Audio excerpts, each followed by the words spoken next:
Jikalau sudah, saya undang kita semua bangkit berdiri. Kita akan memulai ibadah kita dengan memasuki saat teduh.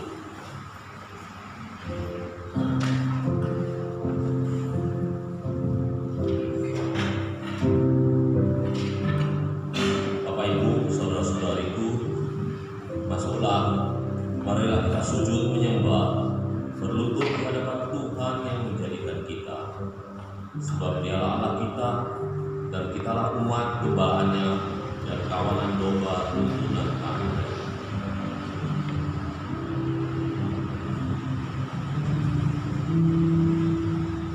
Pertolongan kita adalah dalam nama Tuhan yang menjadikan langit dan bumi.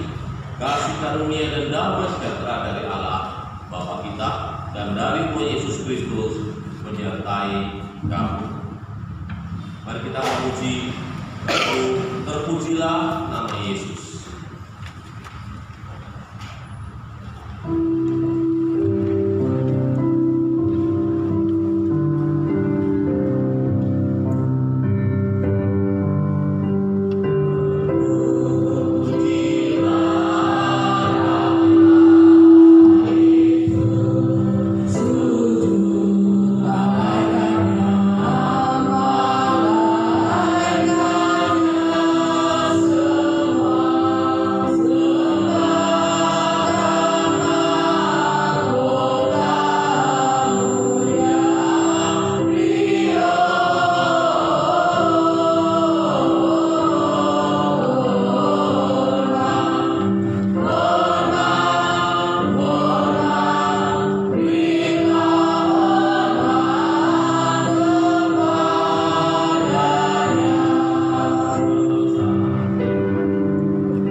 Pujilah Tuhan, hai jiwaku, pujilah namanya yang kudus, hai segenap hatiku.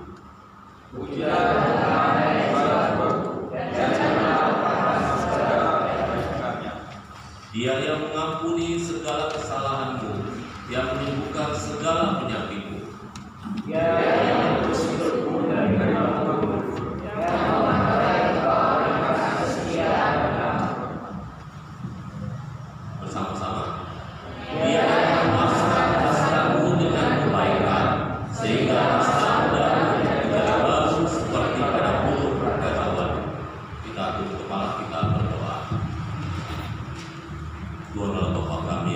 surga, kami bersyukur pada pagi ini kami boleh bersama-sama beribadah.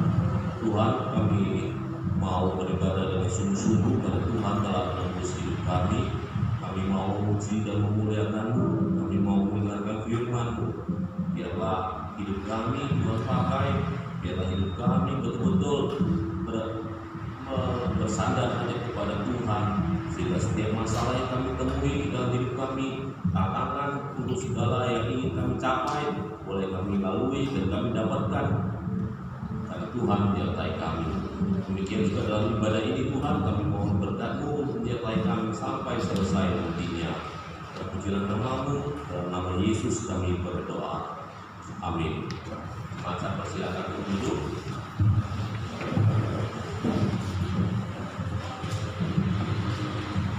Mari kembali saya ajak kita bersama untuk memuji Tuhan dari Sudahkah Kau Dibasuhkan dari PPK 104.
Dosa-dosa kita yang sudah kita lakukan, baik besar sengaja maupun tidak sengaja, kita mohon Tuhan untuk mengampuni dosa-dosa kita.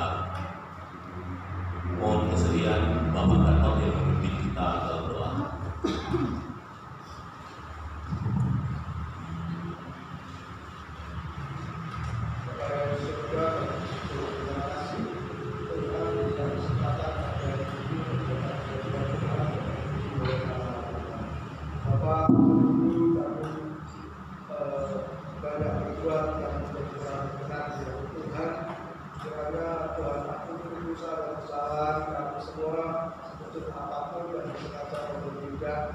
Dosa-dosa yang sering kami tidak setia padamu, kiranya pada hari ini Tuhan akan. Terima kasih Bapa, hanya di dalam nama Tuhan Yesus kami tak syukur dan berdoa. Amin. Terpujilah nama Tuhan yang telah mengampuni kita. Biarlah mulai saat ini, sepulang dari gereja ini, kita memiliki tekad untuk hidup benar, untuk hidup seturut dengan Tuhan. Dengarkanlah berita anugerah. Marilah, baiklah kita berperkara firman Tuhan, sekalipun dosamu merah seperti kirmisi, akan menjadi putih seperti salju. Sekalipun berwarna merah seperti kain sumba, akan menjadi putih seperti bulu domba. Petunjuk hidup baru terambil dari Amsal pasal 3 ayat yang ke-5 hingga yang ke-7. Percayalah kepada Tuhan dengan segenap hatimu, dan janganlah bersandar kepada pengertianmu sendiri. Akuilah Dia dalam segala lakumu, maka Ia akan meluruskan jalanmu. Janganlah menganggap dirimu sendiri bijak. Takutlah akan Tuhan dan jauhilah kejahatan. Firman ini sangat berguna bagi saya ketika setiap kali saya bertemu orang-orang yang mencoba mengajak saya untuk berbuat hal yang tidak disukai Tuhan. Saya mengingat firman ini bahwa meskipun kadang kita sudah berusaha untuk berbuat baik, godaan mesti ada untuk mengajak kita untuk berbuat jahat. Ketika kita sendirian, tidak ada orang yang di sekitar kita, pikiran kita mengajak kita untuk memikirkan hal yang ganda. Tuhan menolongku untuk kembali mengingat Dia.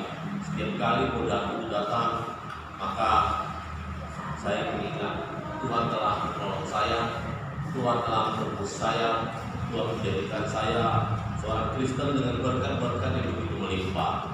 Maka saya harus ingat Tuhan adalah juru selamatku, juru selamat yang telah disalib. Ia telah menghapuskan segala dosaku, darahnya menjanjikan aku.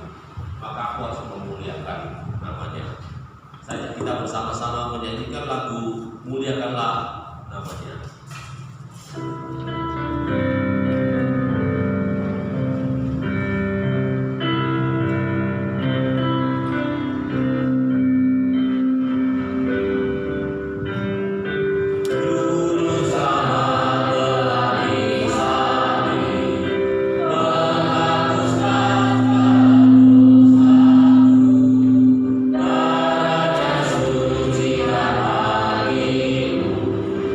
Oh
kita berada, kita tidak mungkin mengingkari iman kita. Apapun yang diiming-imingi oleh orang lain agar kita berpindah keyakinan, baiklah kita tetap yakin bahwa Tuhan telah menyelamatkan kita. Tuhan telah berjanji bahwa kita yang percaya kepadanya, kita akan mendapatkan tempat di surga. Mari bersama-sama saya ajak kita mengakui demikian. Aku percaya kepada Allah, Bapa yang Maha Kuasa, Bapa langit dan bumi, dan kepada Yesus Kristus, anaknya yang tunggal Tuhan kita, yang dikandung dari Roh Kudus, lahir dari anak darah Maria, yang menderita sengsara di bawah pemerintahan Pontius Pilatus, disalibkan, mati dan dikuburkan, turun ke dalam kerajaan maut, pada hari yang ketiga bangkit pula dari antara orang mati, naik ke surga, duduk di sebelah kanan Allah, Bapa yang Maha Kuasa, dan dari sana Dia akan datang untuk menghakimi orang yang hidup dan mati. Aku percaya kepada Roh Kudus, gereja yang kudus dan sah, persekutuan orang kudus, pengampunan dosa, kebangkitan tubuh, dan hidup yang kekal. Amin. Dengan tetap berdiri, saya mengajak kita bersama-sama berdoa. Kita akan berdoa untuk sekolah tinggi teologia dan sekolah-sekolah Kristen yang ada di Indonesia. Kita juga berdoa untuk lembaga-lembaga misi dan gereja-gereja Kristen yang ada di Indonesia. Biarlah Tuhan menolong setiap lembaga ini agar boleh menginjili, melakukan program-program yang bertujuan untuk menjadikan seluruh bangsa, seluruh suku percaya kepada Tuhan dan mendengarkan Injil Tuhan. Kita berdoa juga untuk usaha dan pekerjaan jemaat yang ada di Blitar, jemaat kita yang ada di luar kota, dan bahkan jemaat kita yang ada di luar negeri. Biar Tuhan menolong usaha setiap kita, pekerjaan kita, sehingga kita boleh mengucap syukur untuk segala berkat yang sudah kita dapatkan. Baik, saya ajak kita bersama-sama buka suara, kita berdoa. Bapa kami yang di surga, pada saat ini bersama-sama berdoa mohon berkat untuk sekolah tinggi teologia, sekolah Kristen, seminari, berdoa juga lembaga misi gereja Kristen Indonesia. Tuhan tolong kiranya seluruh lembaga ini Tuhan bimbing, Tuhan sertai, biarlah Tuhan menolong Tuhan dari setiap lembaga ini.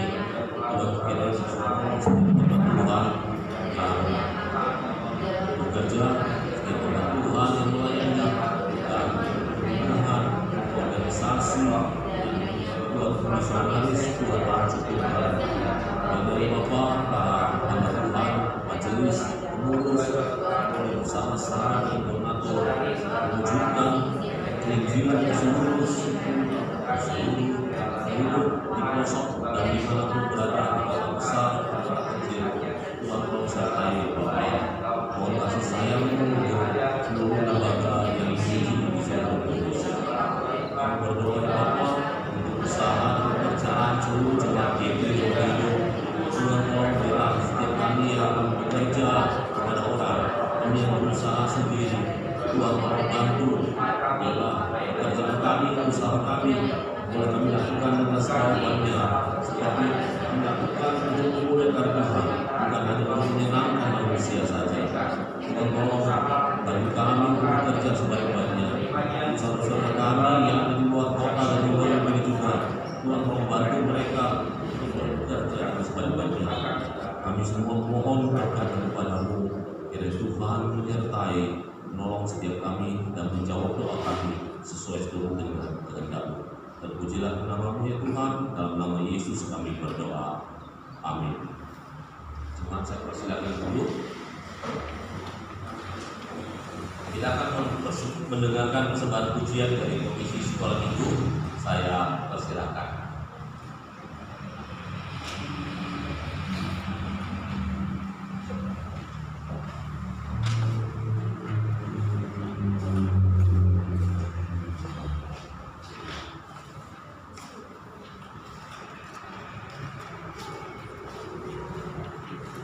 Sekolah Minggu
abadi.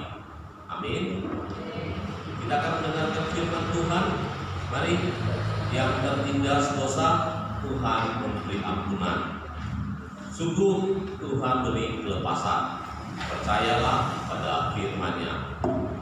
Hanya percaya kepada Dia, percayalah sekarang. Kita nyanyikan lagu ini.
Mari kita berdoa.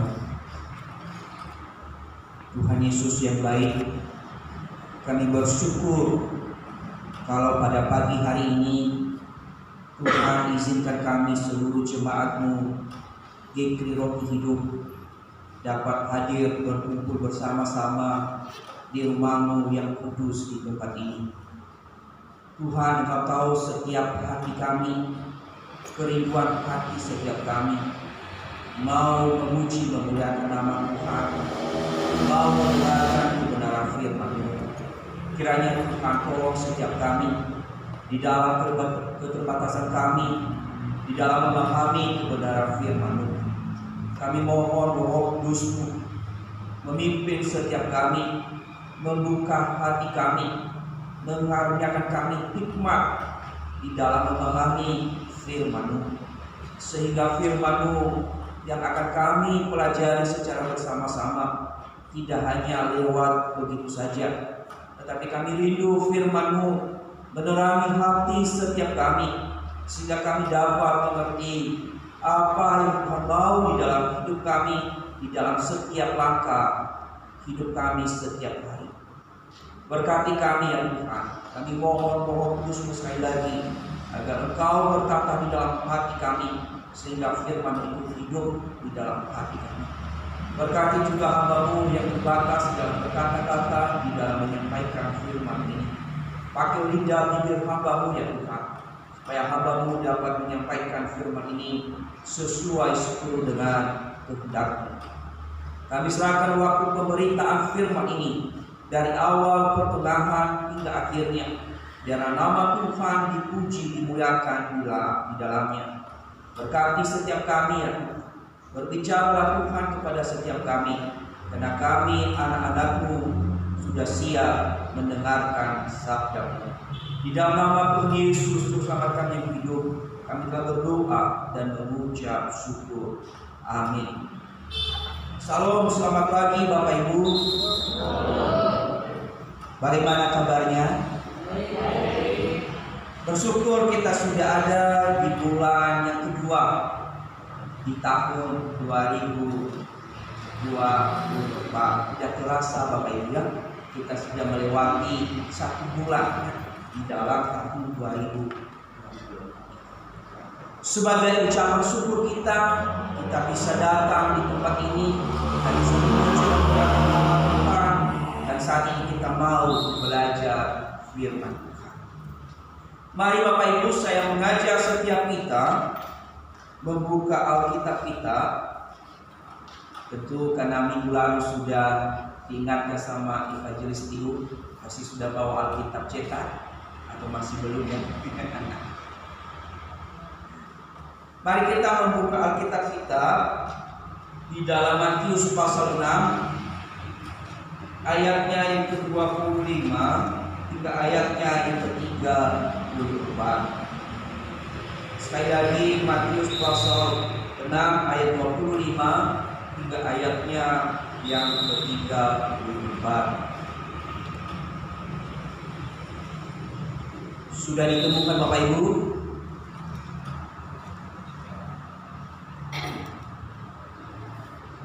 Kalau sudah ditemukan, silakan Bapak Ibu memperhatikan di dalam Alkitabnya masing-masing. Saya akan membacakan untuk kita semuanya. Begini firman Tuhan. Karena itu aku berkata kepadamu, janganlah khawatir akan hidupmu, akan apa yang hendak kamu makan atau minum, dan janganlah khawatir pula akan tubuhmu, akan apa yang hendak kamu pakai. Bukankah hidup itu lebih penting daripada makanan, dan tubuh itu lebih penting daripada pakaian? Pandanglah burung-burung di langit yang tidak menabur, tidak menuai, dan tidak mengumpulkan bekal dalam gubuk, namun diberi makan oleh Bapamu yang di surga. Bukankah kamu jauh melebihi burung-burung itu? Siapakah di antara kamu yang karena kekhawatirannya dapat menambahkan sehasta saja pada jalan hidupnya? Dan mengapa kamu khawatir akan pakaian? Perhatikanlah bunga batu di ladang yang tumbuh tanpa bekerja dan tanpa meminta. Namun aku berkata kepadamu, Salomo dalam segala kemudahannya pun tidak berpakaian seindah salah satu dari bunga.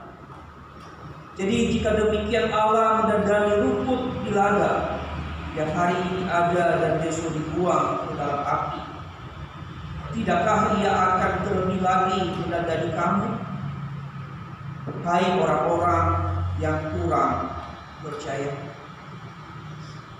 Sebab itu janganlah kamu khawatir dan berkata, apakah yang akan kami makan, apakah yang akan kami minum, apa yang akan kami pakai. Semua itu dicari bangsa-bangsa yang tidak mengenal Allah. Akan tetapi Bapamu yang di surga tahu bahwa kamu memerlukan semuanya. Tetapi carilah dahulu kerajaan Allah dan kebenarannya, maka semuanya itu akan ditambahkan kepadamu. Sebab itu janganlah kamu khawatir akan hari besok, karena hari besok mempunyai kesusahannya sendiri. Kesusahan sehari cukuplah untuk sehari. Demikian jauh pembacaan firman Tuhan hari ini. Dan dikatakan adalah berbahagialah setiap kita yang membaca, merenungkan, dan melakukan firman Tuhan itu di dalam kehidupan kita setiap hari. Bapak Ibu, saudara-saudariku, yang dikasihi oleh Tuhan dan yang mengasihi Tuhan di dalam hidup. Kalau kita melihat keadaan dunia saat ini, kalau kita melihat keadaan di sekitar kita saat ini, kalau kita melihat di televisi, kalau kita melihat berita-berita yang ada, Bapak Ibu, kita melihat ada bangsa-bangsa yang lagi berperang satu dengan yang lainnya. Kita melihat bencana alam di mana-mana. Ada banjir, ada tanah longsor, ada gunung meletus, bahkan ada juga tsunami. Kita juga melihat kondisi keadaan bangsa atau dunia saat ini tentu tidak dalam keadaan baik-baik saja, Bapak Ibu. Ekonomi saat ini atau politik saat ini juga membuat kita semakin bimbang di dalam hidup kita. Kalau kita perekonomian saat ini, harga kebutuhan hidup semakin naik. Harga sembako semakin naik, Bapak Ibu. Kalau harga beras yang biasanya hanya dulunya 56.000 sekarang sudah 79.000. Itu membuat kita di dalam melihat hal ini, bahkan semua orang di dalam keadaan semuanya ini membuat kita khawatir, membuat kita bimbang, bukan? Karena pengeluaran sudah pasti, Bapak Ibu, sedangkan pendapatan belum pasti. Itu yang terjadi, itu realita yang terjadi di dalam kehidupan kita saat ini. Banyak kita yang mulai mengeluh, susah mencari pekerjaan, susah mendapatkan penghasilan yang menetap. Bahkan secara khusus para istri atau para ibu-ibu mulai pusing di dalam mengelola uang belanja yang dikasih oleh suami, termasuk istri saya. Mulai pusing, Bapak Ibu, karena tadi pengeluaran sudah pasti, pendapatan belum pasti. Banyak yang mengeluh usaha tidak lancar, dan tentu hal itulah yang membuat kita bimbang, itulah yang membuat kita khawatir karena melihat keadaan di sekitar kita. Maka dengan hal itu, apa yang terjadi di dalam kehidupan dan realita di dunia saat ini, yang tadi ada peperangan, ada bencana alam di mana-mana, ekonomi yang semakin merosot, kita jualan harganya kecil, tapi kita membeli harganya naik. Tentu semua itu membuat kita cemas. Bagaimana kebutuhan di dalam keluarga? Bagaimana supaya tercukupi apa yang kita makan di dalam setiap hari? Maka dengan hal itu, karena melihat kondisi seperti ini, firman Tuhan hari ini mengingatkan kita, Bapak Ibu, dengan tema yang kita renungkan pagi hari ini, untuk membuat kita semakin kuat, semakin teguh di dalam menghadapi realita yang terjadi saat ini di dalam kehidupan kita, yaitu jangan bimbang, andalkan Dia. Sekali lagi tema kita hari ini, jangan bimbang, andalkan Dia. Bapak Ibu, saudara-saudari, tentu kalau kita melihat atau membaca tema ini, jangan bimbang, andalkan. Tentu kalimat ini adalah terdiri dari dua kalimat, Bapak Ibu. Jangan bimbang adalah suatu kalimat untuk larangan atau teguran, menegur, jangan bimbang. Itu adalah satu kalimat larangan. Sedangkan kalimat andalkanlah Dia itu adalah suatu ajaran. Diajak kita, ditegur, diajak. Kita tidak boleh bimbang, melainkan kita harus mengandalkan Dia. Siapa Dia di sini adalah Allah atau Yesus Kristus. Itu yang dimaksud di dalam tema firman Tuhan. Tentu Bapak Ibu, di dalam tema firman ini tentu kita bertanya, mengapa kita tidak boleh bimbang di dalam hidup ini? Mengapa kita tidak boleh khawatir, cemas di dalam kehidupan ini? Apa maksudnya? Tema ini mengatakan janganlah bimbang. Terus mengapa kita harus mengandalkan Tuhan? Bukannya realitas ini yang terjadi seperti yang saya katakan tadi. Apa alasannya? Mari Bapak Ibu kita bersama-sama melihat alasan firman Tuhan atau alasan Tuhan Yesus melarang para muridnya untuk tidak bimbang, khawatir, cemas di dalam kehidupan mereka, di dalam mengikuti Dia, melainkan ajak untuk mengandalkan Dia sepenuhnya di dalam hidup. Alasan yang pertama atau jawaban yang pertama tadi, mengapa kita tidak boleh bimbang sebagai orang yang sudah percaya kepada Yesus Kristus, sebagai orang yang sudah hidup di dalam Yesus Kristus, kita tidak boleh bimbang, khawatir dengan keadaan di sekitar kita.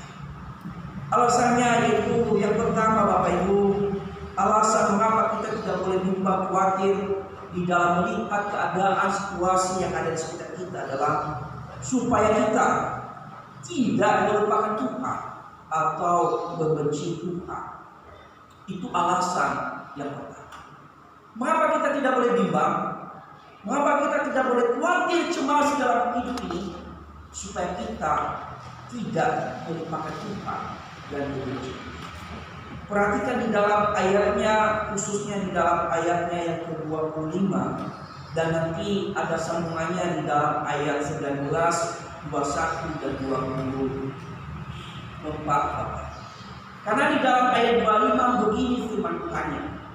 Karena itu aku berkata kepadamu, janganlah khawatir akan hidupmu, akan apa yang hendak kamu makan atau minum, dan jangan khawatir pula akan tubuhmu, akan apa yang hendak kamu pakai. Bukankah hidup itu lebih penting daripada pakaian, daripada makanan, dan tubuh itu lebih penting daripada pakaian. Perhatikan awal kata ayat 25. Karena itu ada sebabnya, ada hubungannya di dalam ayat sebelumnya. Kalau Tuhan Yesus mengatakan karena itu aku berkata kepadamu, jangan kamu khawatir, aku jangan kamu cemas, jangan kamu bimbang. Berarti dari ayat sebelumnya kalau kita memperhatikan di dalam ayat 11 dan secara khusus di dalam ayat 24, di sana bahwa Yesus melarang, menegur keras para muridnya saat itu untuk tidak mengumpulkan harta dunia, untuk tidak fokus dengan hal-hal yang duniawi. Dikatakan oleh Tuhan Yesus di sana, jangan mengumpulkan harta di bumi mengengat karat merusaknya. Tetapi apa yang dikumpulkan? Itu harta yang di surga. Nah, itu makanya karena Yesus menegur di situ, di mana dia melihat ada banyak orang yang memfokuskan hidupnya, mengutamakan mengumpulkan harta dunia. Sebab dikatakan bahwa di mana ada hartamu, di situ ada hatimu. Artinya bahwa ketika mereka fokus mencari harta dunia, fokus mereka ke dunia, mereka tidak lagi mengingat Tuhan ketika fokus di hal dunia. Sehingga di dalam ayat yang ke-24 ditegaskan, kan seorang pun dapat mengabdi pada dua tuan, karena jika demikian ia mengasihi yang lain, mengasihi, karena jika demikian akan membenci seorang dan mengasihi yang lain. atau ia akan setia kepada yang seorang dan tidak meninggalkan yang lain.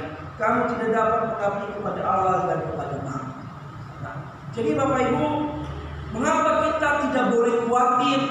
Mengapa kita tidak boleh bimbang di dalam hidup ini dengan melihat keadaan di sekitar kita tadi? Karena supaya kita tidak melupakan Tuhan di dalam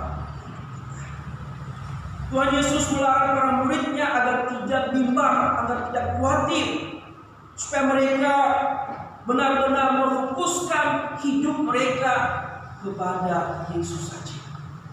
Supaya mereka benar-benar sungguh-sungguh mempercayai Yesus di dalam hidup mereka. Itu yang dikatakan oleh Yesus. Yesus tidak mau kalau para muridnya atau para pengikutnya saat itu hanya fokus hidup mereka di dalam hal-hal kebutuhan jasmani. Yesus menegur keras agar para muridnya benar-benar fokusnya hanya pada Yesus saja. Ketika fokus mereka berpindah dari Kristus, mereka lebih cenderung memperhatikan apa yang dibutuhkan oleh tubuh ini, apa yang dimakan, apa yang diminum, dan tentu saja Bapak Ibu, fokus mereka kalau tadinya kepada Yesus. Itu ketika mereka bimbang, arah fokus mereka kembali apa yang mereka butuhkan. Itu yang Tuhan tidak mau kepada para murid. Tuhan Yesus tidak mau kalau para muridnya fokusnya pada hal duniawi, mereka melupakan Tuhan di dalam hidupnya. Sehingga Tuhan Yesus berkata di dalam ayatnya yang ke-27, Bapak Ibu. Dikatakan di sana di dalam ayat ke-27. Siapakah di antara kamu yang karena kekhawatirannya dapat menambahkan sehasta saja pada jalan hidupnya? Di sini Tuhan Yesus menegaskan bahwa tidak ada seorang pun karena dia mengkhawatirkan apa yang dia makan dan dia minum dan dia pakai dapat menambahkan sehasta di dalam jalan hidupnya. Di sini Tuhan Yesus mengatakan bahwa hai para murid, fokusmu tidak boleh teralih daripada Aku, melainkan fokusmu hanya kepada Aku saja. Itu yang dibilangi oleh Tuhan Yesus di dalam firman Tuhan. Karena Bapak Ibu, ketika kita khawatir, ketika kita bimbang di dalam hidup, kita tidak lagi memikirkan tentang Tuhan. Itu kita cenderung memikirkan apa yang sedang kita khawatirkan, apa yang sedang kita bimbangi. Jadi Tuhan Yesus mengingatkan setiap kita bahwa kita tidak boleh bimbang sekalipun keadaan begitu sulit, sekalipun kondisi begitu terasa menyakitkan bagi kita. Kita harus sungguh-sungguh percaya akan pemeliharaan Tuhan, bahwa Tuhan tidak pernah meninggalkan, Tuhan tidak pernah membiarkan kita, orang-orang yang percaya. Dia mau supaya kita fokus hanya beriman kepada Dia saja, supaya kita sungguh-sungguh benar-benar bersandar kepada Dia.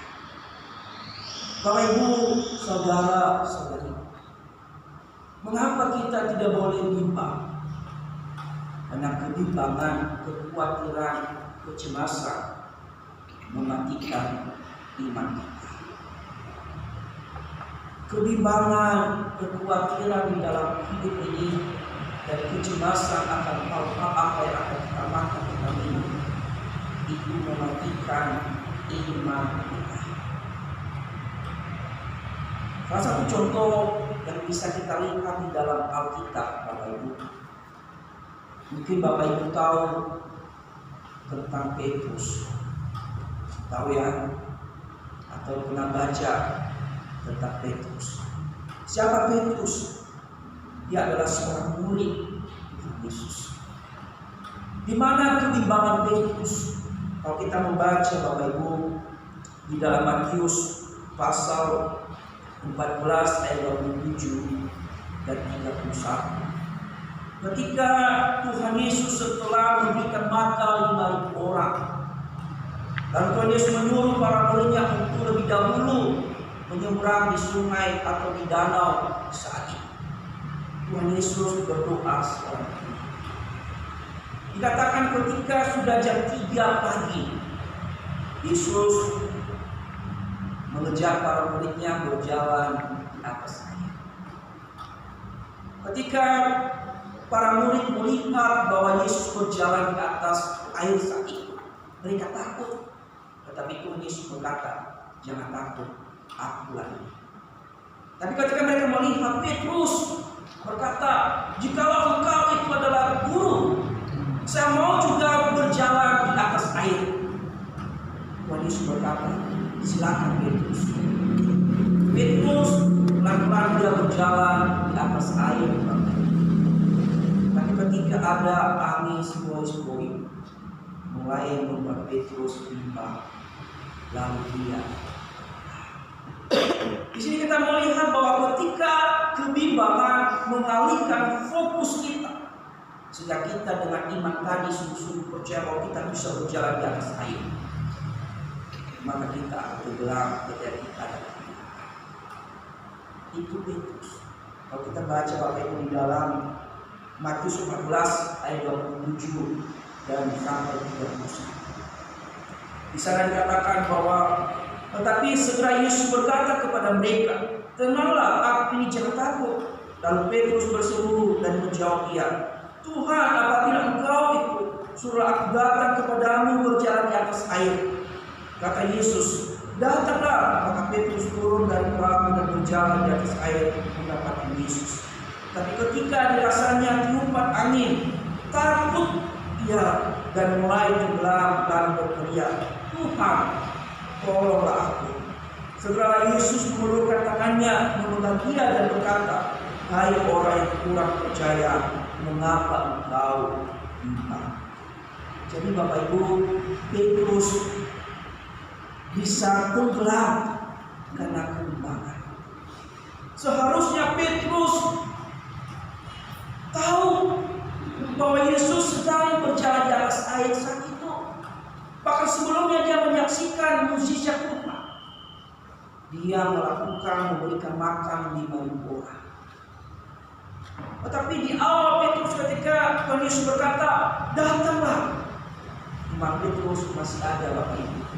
Dia masih bisa berjalan di atas air karena dia yakin bahwa Tuhan bisa juga berjalan di atas air. Tetapi karena ada tiupan angin, dia mulai takut, mulai bimbang. Ketakutannya, kebimbangannya membuat dia matilah iman Petrus. Demikian juga di dalam ketika kita bimbang tentang apa yang kita makan, tentang apa yang kita minum, kita pakai. Kekhawatiran itu, kebimbangan itu mengubah fokus kita adalah di mana. Dan di saat itulah iman kita mati. Di saat itulah, kalau selama ini kita sudah menyaksikan bagaimana berkat Tuhan yang sudah Dia berikan bagi kita, tetapi hanya karena kekhawatiran yang sesaat, kebimbangan yang sementara, membuat iman kita yang selama ini sudah mengikut Tuhan mati.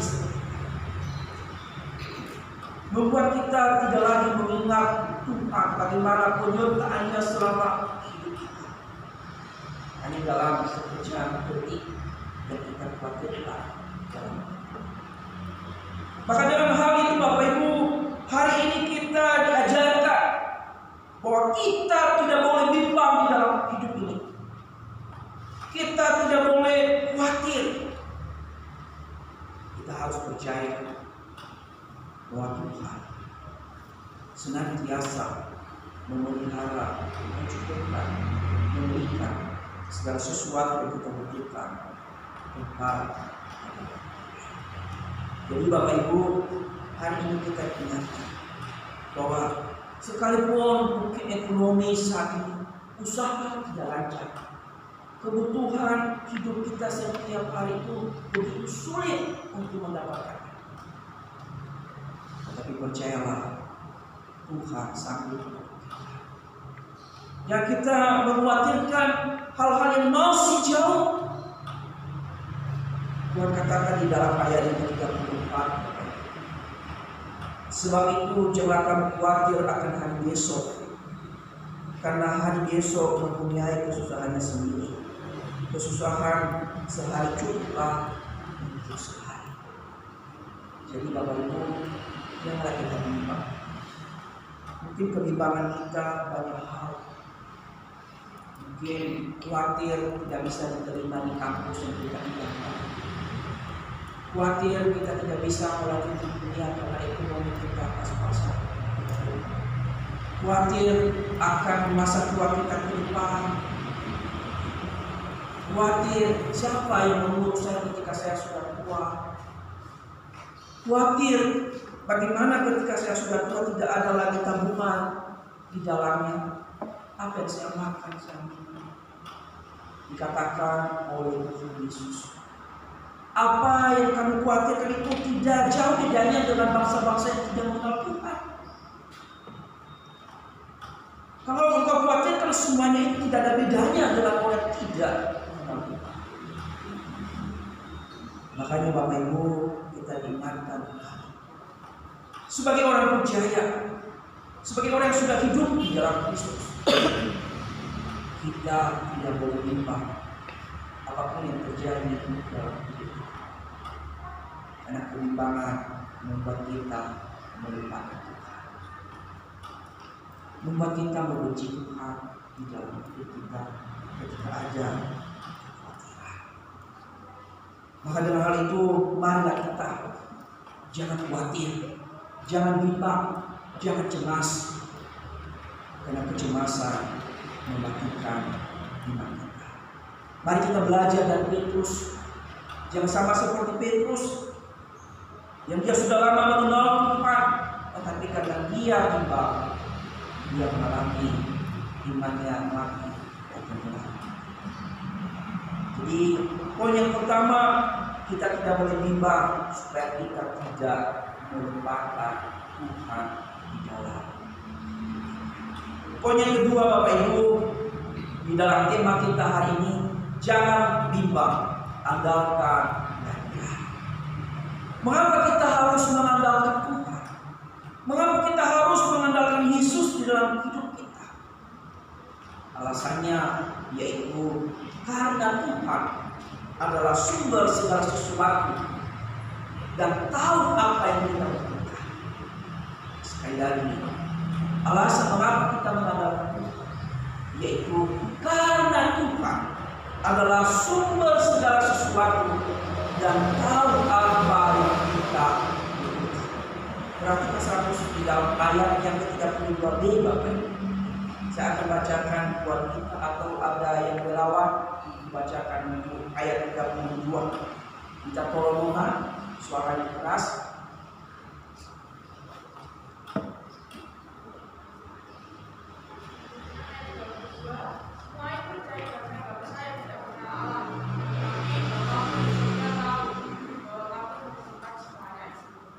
Perhatikan kata kalimat terakhir. Akan tetapi Bapamu yang di surga tahu bahwa kamu memerlukan semuanya itu. Mengapa kita mengandalkan Tuhan? Karena Tuhanlah sumber segala sesuatu. Dia adalah pencipta segala sesuatu, baik di langit maupun di bumi. Dan Dia tahu siapa yang Dia ciptakan. Dia sanggup memelihara segala ciptaannya. Dia sanggup menopang siapa yang Dia ciptakan.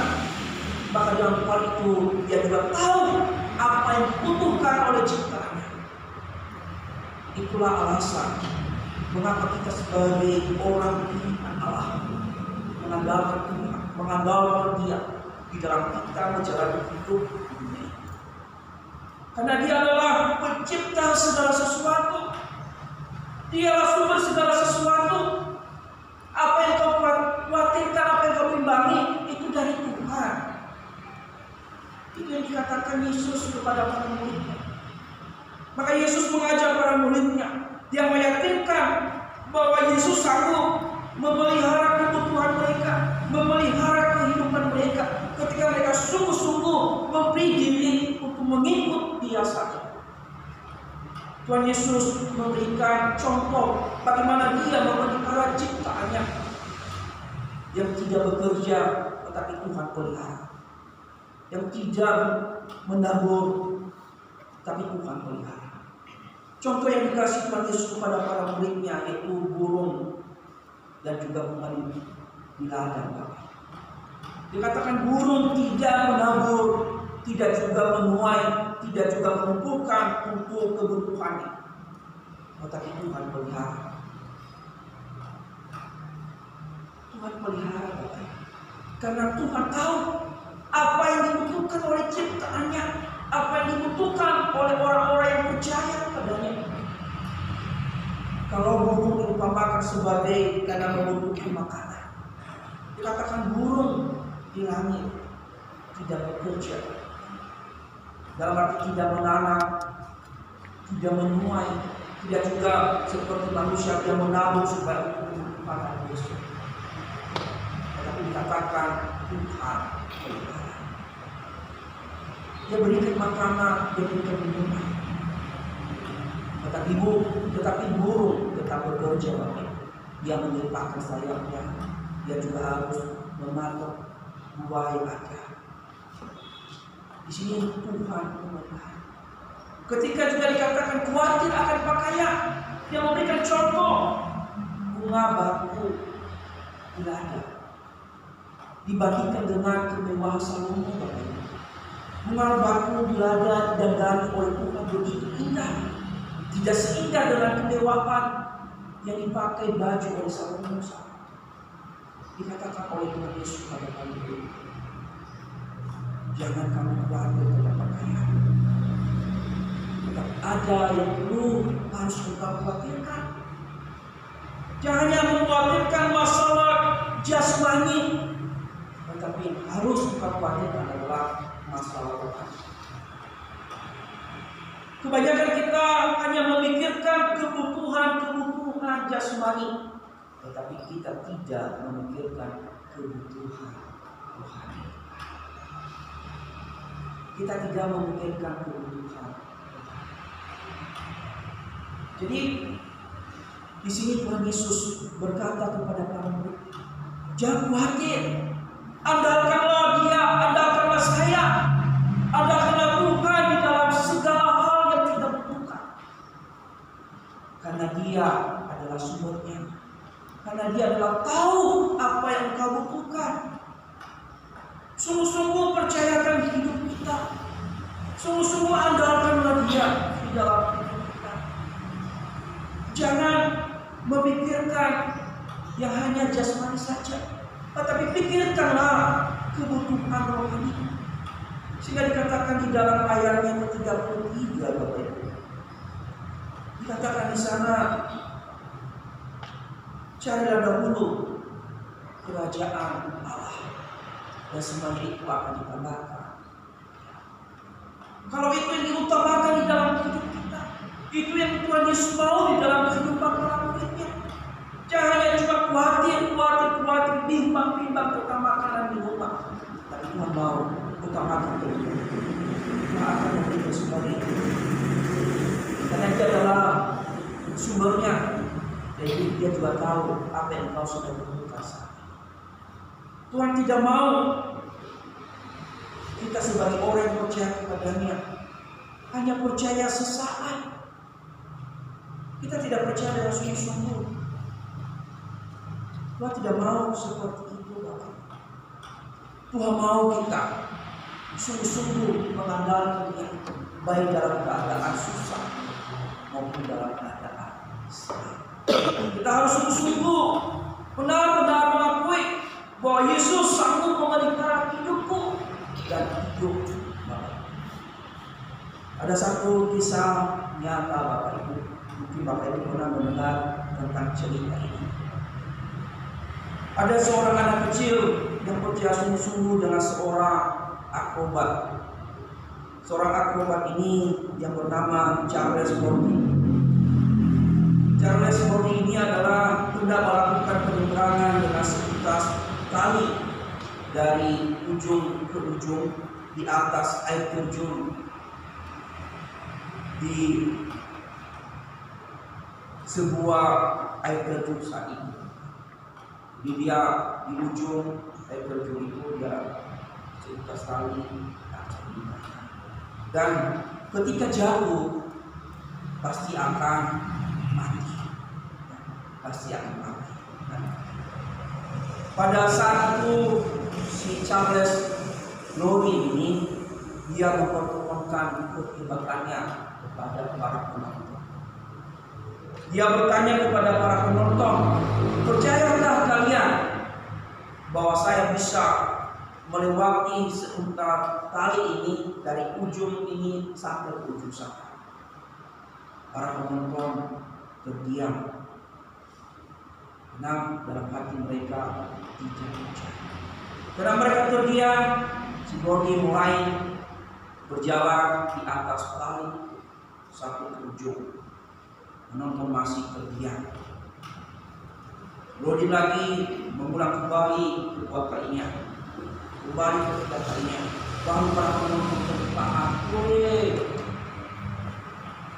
Bordy bertanya lagi, percayakah kalian sekali lagi kalau saya bisa melewati seuntar tali ini tanpa mengalami kejatuhan di bawahnya? Dengan semangat para penonton percaya. Dengan tepuk tangan. Lalu si Charles Bordy ini bertanya lagi, adakah di antara kalian yang bersedia maukah aja berjalan bersama di atas lintas tali? Langsung seperti itu juga berdiam. Mereka berdiam karena tidak berani. Lalu di tengah keheningan datang seorang anak kecil. Dia datang kepada Charles Bordy ini dan dia bersedia untuk digendong untuk melintasi seutas tali dari ujung ke ujung berjalan. Ketika selesai bertepuk tangan para penonton, hebat. Tetapi ketika acara itu selesai, para penonton tadi mendatangi si anak kecil tadi. Bertanya, mengapakah engkau berani sekali ikut dengan si Bordy itu memberani seuntas tali dari ujung ke ujung? Apakah engkau tidak takut mati? Si anak kecil tersenyum dan berkata, saya tahu bahwa si Bordy adalah ayah saya. Dia tidak mungkin mencelakai saya, tidak mungkin membuat saya. Jadi Bapak Ibu, dari cerita ini kita sebagai orang percaya, kita harus sungguh-sungguh percaya seperti si anak kecil ini kepada seorang ayahnya. Sekalipun orang yang tidak mengenal ayahnya itu tidak percaya kepadanya, tetapi si anak kecil ini sungguh-sungguh dia tahu bahwa ayah saya tidak mencelakai saya, tidak membuat saya mati. Seharusnya kita juga sebagai orang Kristen percaya kepada Tuhan. Kalau kita katakan itu Tuhan saya, itu Bapa saya, kita seharusnya sungguh-sungguh kita menyerahkan diri kita kepada Tuhan bahwa Tuhan sanggup membawa kita dengan selamat tanpa kematian, tanpa mati. Kita tidak boleh sama seperti para penonton, hanya menyaksikan ketika dia bisa melakukan sesuatu hal. Kita boleh hanya beriman sesaat.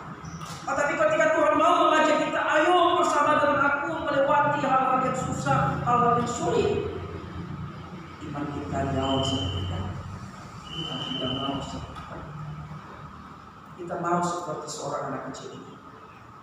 Kita harus yakin bahwa orang yang membawa kita adalah Bapa kita. Dia tidak melukai kita, dia tidak membinasakan kita.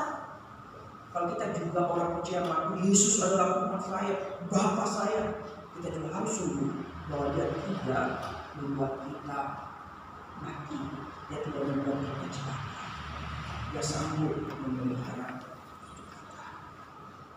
Jadi Bapak Ibu, firman Tuhan hari ini kita diingatkan di dalam poin yang kedua ini, kita harus mengandalkan Dia karena Dia adalah sumber dan tahu apa yang kita butuhkan. Dan Rasul Paulus juga berkata di dalam Filipi pasal 4 ayat 6, janganlah hendaknya kamu khawatir terhadap apapun juga, tetapi nyatakanlah dalam segala hal keinginanmu kepada Allah dalam doa dan permohonan dengan ucapan syukur. Artinya bahwa kita mengalami situasi-situasi yang sulit di dalam hidup ini. Ketika kita mengalami kekhawatiran, kebimbangan di dalam hidup ini, kita harus berdoa. Kita harus memohon, kita harus mengucap syukur kepada Tuhan. Kita harus mengandalkan Dia karena Dialah yang tahu apa yang kita butuhkan. Dia sanggup menolong kita. Dia adalah sumber segala sesuatu. Hari ini kita belajar firman Tuhan supaya kita tidak bimbang dan khawatir. Jangan bimbang, tetapi andalkan. Amin. Itu firman Tuhan. Minta Ibu Suci untuk memberkati.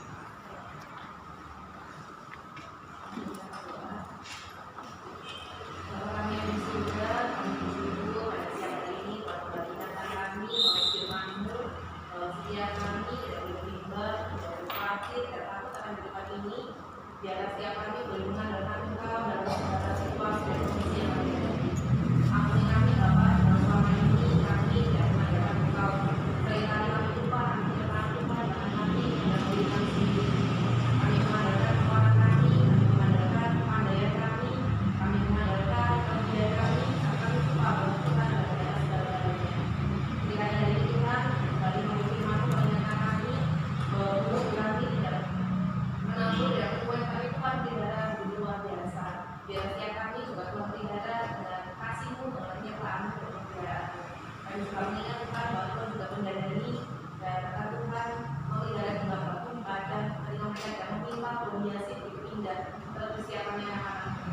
Inilah Tuhan setiap kami, pakai kami dan biarlah Tuhan iman kami pada hari ini berkuatan melalui firman-Mu karena Tuhan memelihara depan kami dan biarlah setiap kami tidak khawatir atau tidak bimbang menghadapan kali yang kami yang firman, kiranya Tuhan berikan hikmat dan wawasan sehingga boleh menunjukkan setiap jemaat-Mu dengan iman pengenalan yang baik dari Tuhan.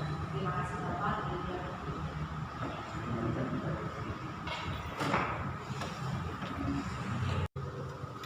Puji Tuhan, kita telah mendengarkan firman Tuhan. Marilah kita belajar untuk yakin akan hidup kita.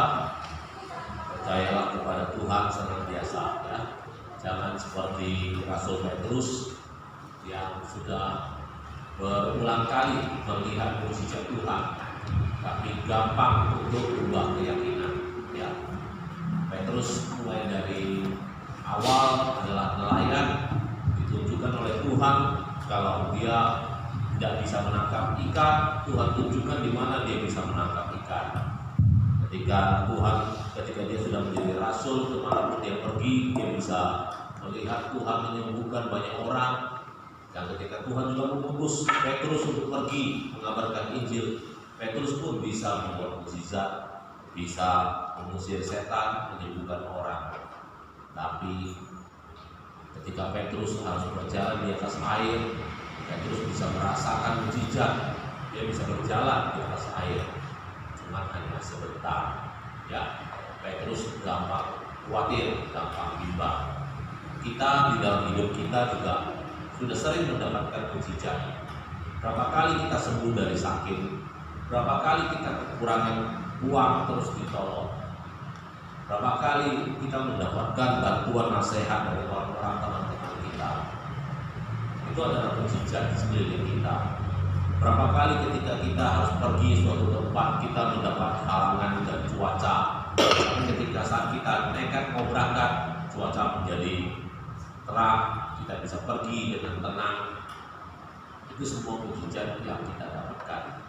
Tapi kita jangan seperti Petrus, gampang sekali untuk bimbang, ragu-ragu. Kita harus seperti anak kecil yang yakin bisa menyeberangi jurang dengan seutas tali bersama dengan ayahnya. Amin, saudaraku. Jadi mari kita hidup percaya kepada Tuhan, bukan hanya 100%, 1000%, ya. Mari kita kembali melanjutkan nyanyian kita. Saya ajak kita bersama memuji Tuhan. Lagu nomor 21 bagian belakang, Hidup Agung. Kita nyanyikan lagu ini sambil persembahan dijalankan. Hidup Agung.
Terima kasih, amin.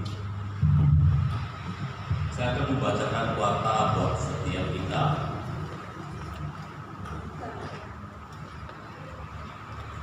Barusan kita menjalankan persembahan 2 kali, yaitu untuk kas pembangunan dan kas umum. Kemudian untuk penerapan layanan minggu depan dalam ibadah kita, Minggu 11 Februari tahun 2024 jam 9 pagi, khotbah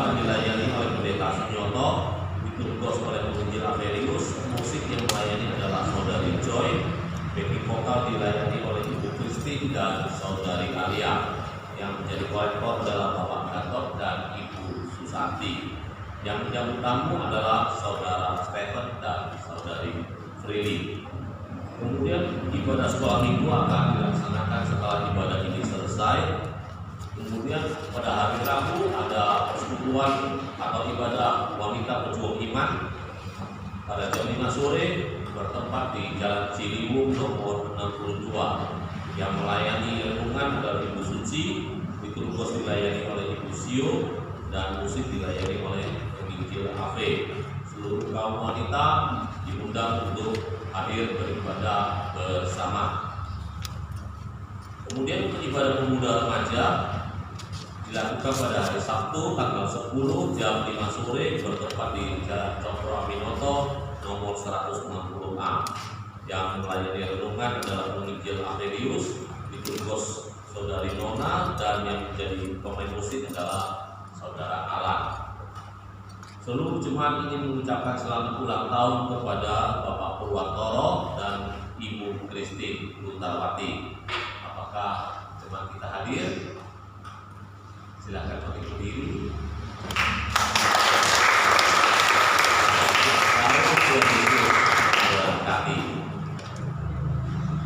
Kami juga ingin mengucapkan selamat datang bagi jemaat yang baru pertama kali beribadah di GKI Rohidup. Apakah ada yang baru pertama kali hadir? Tidak ada. Biarlah kita tetap semangat mengajak saudara kita, teman kita untuk datang beribadah bersama di sini. Di dalam warta ada tabel I Love Bible. Kita sudah membacanya dari Kejadian 1 sampai Kejadian 30. Saya mengajak setiap kita untuk tetap rajin membaca Alkitab setiap hari satu pasal, karena dengan membaca Alkitab kita bisa menumbuhkan iman kita. Warta untuk persembahan sudah tercantum. Terima kasih untuk persembahan dari saudara-saudara kita, dan apabila ada kekeliruan bisa menghubungi kami. Bapak Ibu yang belum sempat memberi persembahan secara tunai bisa memberi persembahan secara transfer. Demikian warta sudah saya bacakan. Saya undang kita semua bagi berdiri. Kita akan menyanyikan doksologi dan menerima doa berkat.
Bapak Ibu saudara-saudariku, mari kita arahkan hati kita dan mengingat firman Tuhan yang sudah kita dengar hari ini, bahwa kita tidak boleh bimbang melainkan mengandalkan Tuhan di dalam hidup kita.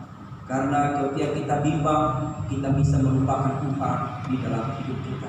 Tapi ketika kita mengandalkan Tuhan, karena Tuhanlah sudah segala sesuatu dan tahu apa yang kita butuhkan. Marilah kita pulang, marilah kita terima berkat yang berasal dari Tuhan. Memberkati kita dan melindungi kita. Tuhan menyinari kita dengan wajah-Nya dan memberi kita kasih karunia. Tuhan menghadapkan wajah-Nya kepada kita dan memberi kita damai sejahtera dari saat ini sampai kedatangan Tuhan yang kedua kalinya. Amin.